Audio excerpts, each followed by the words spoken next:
আল্লাহ বললেন আফালা ইয়ানজুরুনা ইলাল ইবিলি কাইফা খুলিকাত, উটকে কিভাবে আমি তৈরি করলাম এটা একটু দেখতে পারে না ওরা? আরে উটের দিকে তাকালেই তো ওরা উটের মালিক আমি আল্লাহরে খুঁজে পাবে।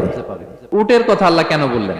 উট হচ্ছে এমন আজীব একটা প্রাণী যেটা প্রাণী বিজ্ঞানীদেরকে হয়রান করে দিয়েছে। আল্লাহু আকবার, আপনি অবাক হবেন উটের যে ফিচার আল্লাহ তাআলা দিয়েছেন।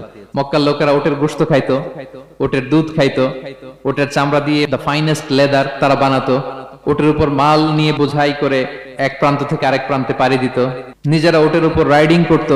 এবং উট হচ্ছে এমন প্রাণী যেটা একসাথে 1 মাস না খেয়ে বেঁচে থাকতে পারে। 1 মাস পানিও খাওয়া লাগবে না, খাবারও খাওয়া লাগবে না। প্রাপ্তবয়স্ক একটা উট একসাথে 200 লিটার পানি খেয়ে ফেলতে পারে। এবং উটের পেটের ভিতরে একটা স্পেশাল ওয়াটার চেম্বার আছে, ওই চেম্বারে রেখে দেয়, যখন লাগবে ওইখান থেকে নিয়ে নিয়ে বেঁচে থাকে। 1 মাস না খেয়ে বেঁচে থাকে কি করে? উটের পিঠে দেখবেন একটা কুজ আছে, এই পুরো কুজটা হচ্ছে চর্বির আধার। উটের যখন খাবার থাকে না মরুভূমিতে, মাসের পর মাস যখন চলে, ওই চর্বি থেকে এনার্জি নিয়ে সে মরুভূমিতে চলে, সে না খেয়েও বাঁচতে পারে।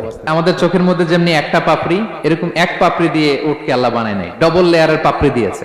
কারণ মরুভূমির মধ্যে চলতে পথে লু হাওয়া থাকবে, মরুভূমির সাইমুম, বালুর ঝড়, এই ঝড় মোকাবেলার জন্য, লু হাওয়া মোকাবেলার জন্য ডবল লেয়ারের চোখের পর্দা।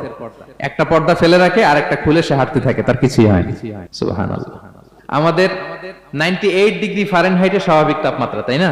99 ডিগ্রি হলে আমাদের জ্বর, 100 ডিগ্রি হলে জ্বর, 101, 2 সর্বোচ্চ আমরা সহ্য করতে পারি। এর বেশি যদি হয়, 103 ডিগ্রি হলে বেহুশ হয়ে যায় মানুষ। 4 ডিগ্রি হলে আমাদের দেহের ভেতরে যে কোষগুলো আছে এগুলো মরে যায়।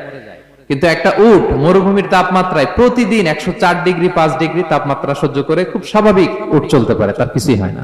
এবং মরুভূমির মধ্যে যে ক্যাকটাস আছে, গুলমলতা, বড় বড় কাঁটা জাতীয় গাছ, যেই কাঁটা পৃথিবীর কোনো প্রাণী খেতে পারবে না, কিন্তু একটা উট অনায়াসে খেয়ে ফেলতে পারে।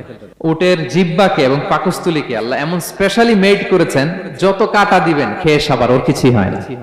সুবহানাল্লাহ।